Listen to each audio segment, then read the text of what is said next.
이라든지 뭐 재무 상태에 대해서 불안감을 가졌는데 이게 단순히 뭔가 해프닝으로 끝나진 않을 것 같아요. 좀 불안감들을 조금 더 확산시키는 상태라고 보고 있고요.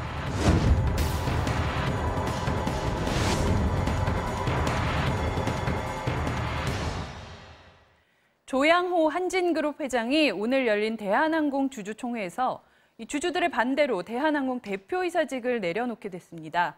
이로써 대한항공은 대기업 대표가 주주권 행사로 자리에서 물러난 첫 사례가 됐는데요. 그런가 하면 아시아나항공은 회계감사 과정에서 문제점이 드러나 이틀간 주식 거래가 정지됐다 풀리는 등 이 시장의 우려가 커지고 있습니다. 수요일에 오아시스는 박연미 경제평론가와 함께하고 있죠. 오늘은 난기류에 휘말린 국적항공사들의 속사정 알아보겠습니다. 어서 오세요. 안녕하세요. 네, 자, 이 땅콩 회항이 불러온 나비 효과가 결국 이렇게까지 왔네요. 네. 오늘 있었던 주총 이야기부터 좀 전해주시죠. 네, 오늘 오전에 대한항공 본사에서 57기 대한항공 정기 주주총회가 있었습니다.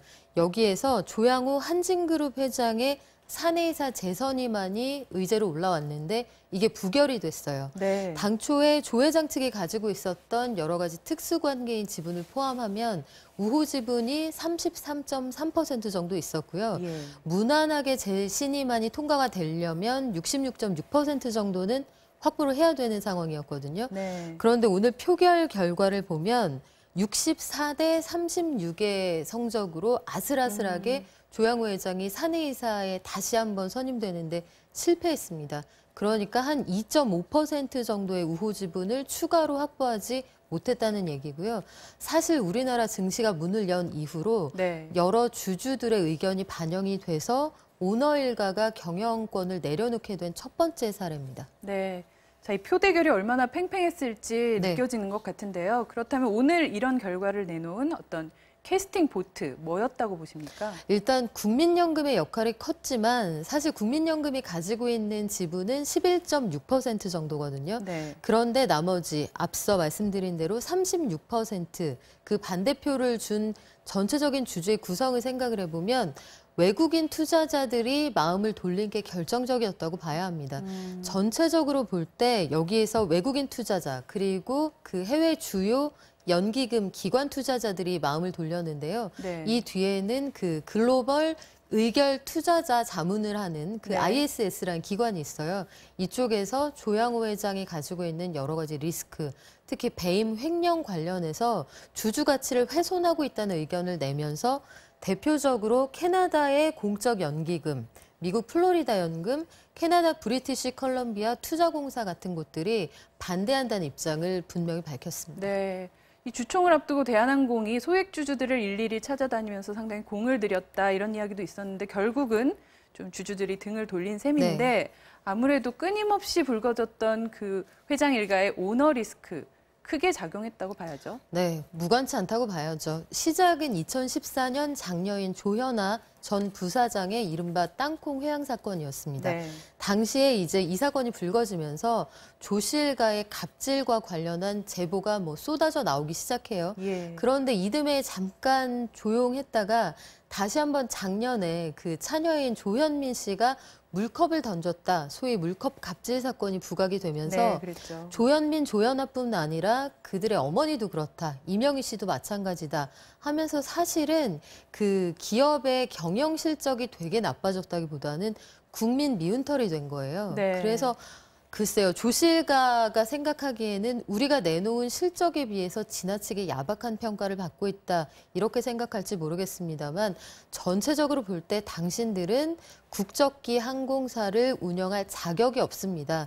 그게 오늘 주주총회의 결론이 아닐까 싶습니다. 네, 아무래도 태극마크를 붙이고 네. 다니는 비행기인 만큼 사람들이 그런 이미지에 대해서도 상당히 신경을 쓴 게 아닌가 그런 생각이 드는데 그 2대 주주인 국민연금 얘기도 아까 잠깐 해주셨는데 네. 그 스튜어드십 코드 도입된 이후에 좀 달라진 사회적 분위기도 반영이 된 거죠. 그렇죠. 지난해 7월에 국민연금이 스튜어드십 코드, 그러니까 집사의 역할을 충실히 하겠다, 이걸 선언을 합니다. 말 그대로 주주 가치를 훼손하는 기업들에게 적극적으로 목소리를 내겠다는 건데 엄밀하게 갈라서 보면 이번 건은 경영 간섭은 아니고요. 네. 재무적 투자자로서 단순히 지분을 보유하고 있는데 조양호 회장을 계속 회장을 시킬 거냐 말 거냐에 대해서 찬반 거기서 입장을 밝힌 거거든요. 네. 사실 국민연금은 과거에도 조양호 회장이 사내이사를 하는데 반대한다는 입장을 내놓은 적이 있습니다. 그래서 스튜어드십 코드 도입에 따라서 적극적인 경영 간섭을 했고 그에 따라서 연금 사회주의에 대한 우려가 있다. 이게 재계의 주장이거든요. 네. 이건 명확히 말씀을 드리면 논리적으로 앞뒤가 맞지 않는 것이고요. 네. 다만 스튜어드십 코드 도입에 따라서 사회적으로 주주의 권리가 강화되고 있고 그에 따른 관심이 높아진 이 사회적 분위기는 이번 그 주총 결과에 반영이 됐다고 봐야죠. 네. 자, 이 현재 대한항공 내부 분위기는 좀 어떻다고 합니까? 일단 사측은 굉장히 말을 아끼고 있는 상황이고요. 그 회사에서 일종의 노조 역할을 하는 그 직원들의 연대에서는 당연한 결과라는 입장을 내놨습니다. 네. 반면에 이제 전국경제인연합, 그러니까 기업들의 이해관계를 대변하는 집단에서는 이런 방식으로 해서 그 연금 사회주의가 고개를 드는 듯한 느낌은 굉장히 위험하다. 경영권을 흔들어서는 안 된다. 이런 주장을 펴고 있는데요. 앞서 말씀드린 것처럼 아직까지는 국민연금이 경영 간섭을 목적으로 한다. 이렇게 그 투자의 목적을 완전히 바꿔서 적극적으로 개입한 건 아니라는 점을 분명히 좀 선을 그어야 할 것 같습니다. 네. 또 주식시장 반응은 좀 어떤가요? 주식시장에서는요, 대한항공에서 이제 주총 결과가 나온 직후에 4% 이상 주가가 급등했거든요. 네. 무슨 뜻이냐면 일단 조양호 일가가 경영권을 갖느냐 마느냐를 두고 옥신각신하는 이 불확실성이 해소됐다는 걸 시장이 반긴다는 뜻이고요. 예. 글쎄요, 여기에서 그 조 회장 일가가 주주 가치를 높이는데 기여한 부분도 분명히 있을 겁니다.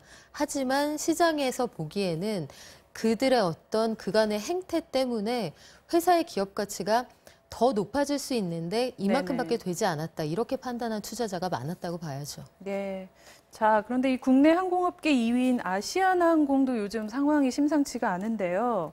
이 회계감사에서 의견이 한정으로 나오면서 이틀 동안 주식 거래가 정지되는 일도 있었는데 이게 회계 용어라 좀 어렵습니다. 이 네. 한정 의견이라는 게 무슨 의미입니까? 회계를 했을 때 적정과 부적정으로 나누는데요. 그 적정 이외의 나머지 거절, 한정, 부적정 이 세 가지는 정보가 부족해서 회계감사를 충분히 할 수 없다거나 아니면 이 회사 장부가 엉터리라서 우리는 회계감사를 안 하겠다거나 네. 검사를 해보니 장부가 잘못 쓰였다 이런 식의 의견입니다.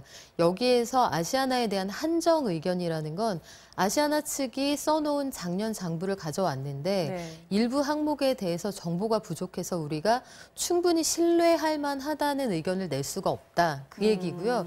특별히 어느 부분이었냐면 순손실의 경우에는 지나치게 적게 잡았고 네. 이익의 경우에는 지나치게 많이 잡았다. 장부를 아시아나가 말하자면 분식 회계를 시도한 정황이 보인다. 회계감사법인의 의견은 그렇게 해석할 수 있습니다. 네. 자, 그렇다면 이 외부 감사인이 기업을 감사를 할 때 그렇게 한정 의견을 내는 일 흔한 건 아니죠? 많진 않죠. 그 최근 들어서 이제 그 작년 11월에 새로운 외부 감사법이 도입이 되면서 올해부터 전체적으로 이런 사례가 늘어날 수 있다는 예상은 해왔는데요. 네. 코스피 기준으로 말씀을 드리면 그런 의견을 받은 곳이 2016년에 3곳, 17년에 4곳, 작년에 5곳이었습니다. 네. 그런데 올해는 어제를 기준으로 할 때 감사보고서를 제출한 12월 결산법인 중에서 일단 코스피에서 5곳, 코스닥에서 18곳이 감사 의견 부적정에 해당하는 의견을 받았거든요. 일부의 경우에는 지금 상패까지 논의가 되는 상황이에요. 네. 코스닥의 뭐 대장주라고 불리는 그런 회사들도요. 그러니까 새로운 외부감사법이 회계 기준을 아주 꼼꼼하게 들여다보게끔 하고 있구나. 이걸 상당히 유추해 볼 수 강화된 있습니다. 기준이다 이렇게 네. 볼 수 있겠네요. 자, 이 회계법인이 그래서 그런 지적사항을 냈고 그거에 맞춰서 아시아나가 수정을 해서 다시 적정 의견이 됐는데 네. 그래서 주식 거래는 재개가 됐죠. 지금 현재 상황 어떻습니까? 어제 주식 거래가 재개가 됐는데 어제 급락했어요, 주가가. 네. 왜냐하면 그 어찌 되었든 최악의 상황은 일단 면했다고 하지만 이 회사가 충분히 신뢰할 만하냐 여기에 대해서 물음표를 던지기 시작한 거고요. 그렇다면 차후에 가뜩이나 자금 구조가 좋지 않은 이 회사에 추가로 투자할 만한 것이냐, 여기에 의문을 제기한 투자자가 굉장히 많이 늘어났다는 네. 거고, 앞으로 그 회사의 신용 등급에 변화가 생긴다면 단기에 갚아야 할 부채가 꽤 많거든요. 네. 이런 것들을 걱정하는 투자자가 많은 것 같고요. 오늘도 1% 안쪽에서 소폭 하락하는 것까지 제가 확인을 하고 들어왔습니다. 네, 그래서 이 단기적으로 당장 급한 불은 껐지만 장기적으로는 자금 조달에 좀 어려움이 생길 것이다. 네. 이런 우려가 그래서 나오는 거군요. 그렇죠.